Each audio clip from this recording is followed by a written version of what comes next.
భూమి పత్రాలను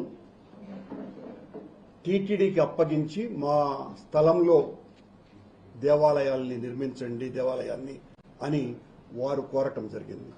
అలాగే జమ్మూ కాశ్మీర్లో గుడి కట్టాలన్న వాళ్ళు ఆ లెఫ్టినెంట్ గవర్నర్ స్థలాన్ని కేటాయించటం జరిగింది. అది భువనేశ్వర్లో కట్టినా చెన్నైలో కట్టినా ప్రపంచంలో మరెక్కడ కట్టినా ఆలయ నిర్మాణానికి సంబంధించినటువంటి స్థలం ఆ దాతలు గాని ప్రభుత్వాలు గాని ఇవ్వటం అన్నది ఆనవాయితీ సాంప్రదాయమే కాకుండా టీటీడీ ఎప్పుడూ కూడా ఏ ఒక్క చోట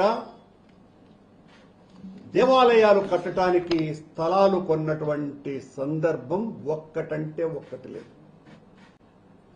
వెంకటేశ్వర స్వామి ఆలయానికి చారిత్రక ఆధారాలను బట్టే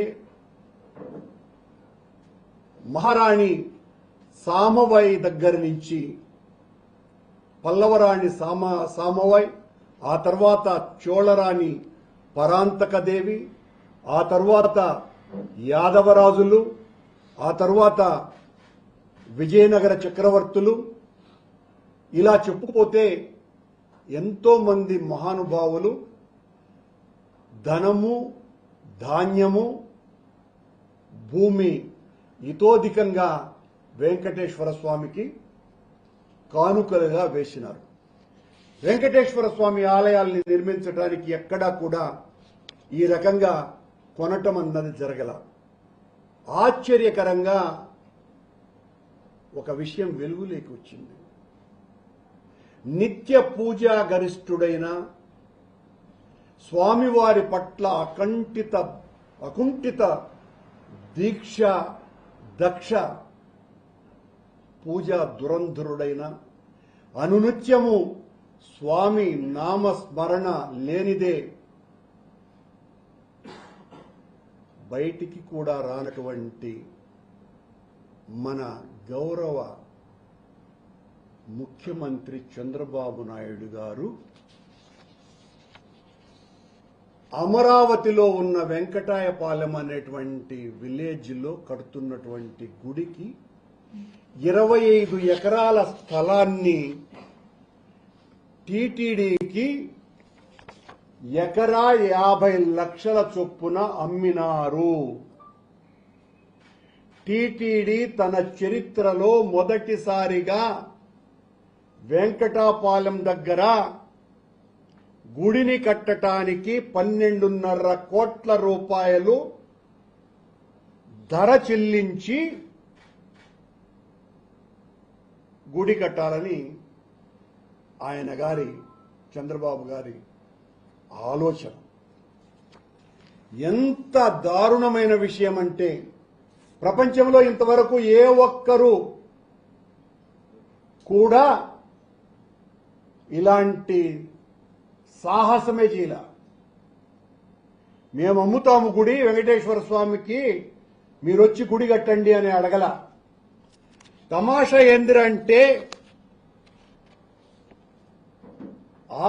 ఆంధ్రప్రదేశ్ను ఆర్థికంగా శక్తివంతమైన సుస్థిర నగరంగా రూపుదిద్దాలన్న లక్ష్యంతో తన స్వప్న ప్రాజెక్ట్ అయినటువంటి అమరావతిలో వివిధ సంస్థలకు భూముల కేటాయింపు అంశానికి సంబంధించి పరిశీలన కోసమని ముఖ్యమంత్రి చంద్రబాబు నాయుడు గారు మంత్రుల బృందాన్ని ఏర్పాటు చేశారు.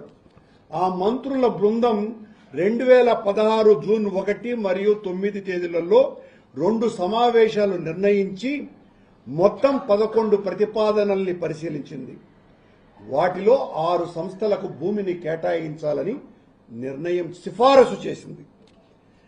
ఆశ్చర్యకరంగా ఆసక్తికరంగా ఆ 6 సంస్థలలో 2 కేంద్ర ప్రభుత్వ సంస్థలు మరియు 1 రాష్ట్ర ప్రభుత్వ సంస్థకు భూమిని ఉచితంగా కేటాయించాలని ఆ మంత్రివర్గ సంఘం నిర్ణయించింది. ఇదిగోండి దానికి సంబంధించినటువంటి కథ.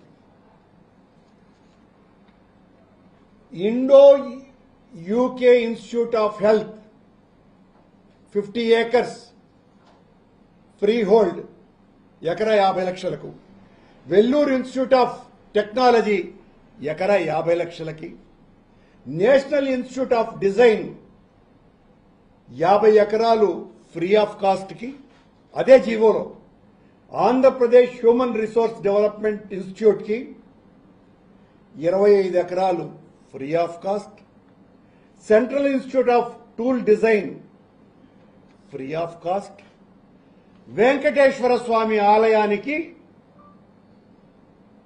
25 ఎకరాలు 50 లక్షల రూపాయలు ఎకరాకు.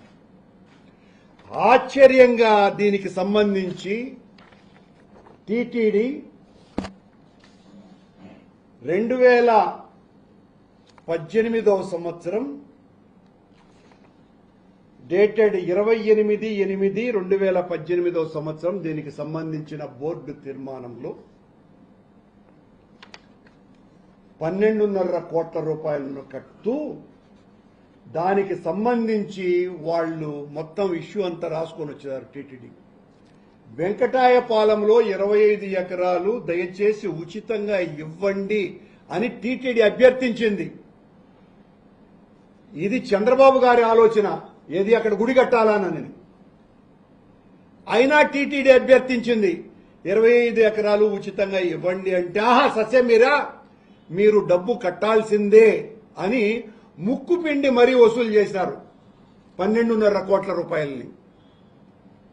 దానికి సంబంధించినటువంటి ఆబ్స్ట్రాక్ట్ ఇది మీకు అందరికీ కూడా ఇష్యూ చేయటం జరుగుతుంది.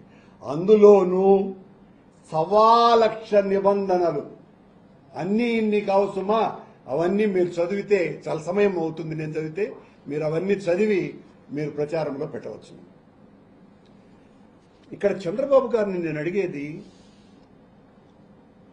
అక్కడ మీరు వ్యాపార రాజధానిగా మార్చటం కోసమని రియల్ ఎస్టేట్ సంస్థల్ని ప్రోత్సహిస్తూ అందులో కొద్దిగా ఎడ్యుకేషనల్ అండ్ హెల్త్ ఇన్స్టిట్యూషన్స్ కూడా అనుమతులు ఇస్తూ, కొన్నింటికి పూర్తిగా ఉచితంగానే పొలాలిస్తూ, వెంకటేశ్వర స్వామిని కూడా వాణిజ్య అవసరాలకి ఒక పావుగా వాడుకోవటానికే అక్కడ గుడి కట్టాలా అన్నటువంటి నిర్ణయం తీసుకున్నారని చాలా స్పష్టంగా అర్థమవుతోంది.